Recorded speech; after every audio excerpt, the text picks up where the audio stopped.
Ay, sigal.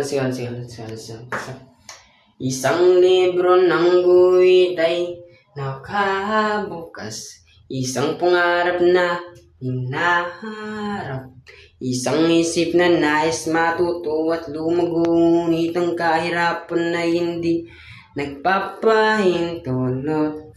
Ang mga guhit ay malakas at maliwanag, isang buhay na puno ng pag-asa, ngunit ang mga tanikala ng kahirapan ay humihigpit at ang mga pangarap ay mawawala sa gabing. Mga kahirapan talaga ang hadlang sa lahat ng mga pangarap ng bawat bata na maabot ang inaasam-asam.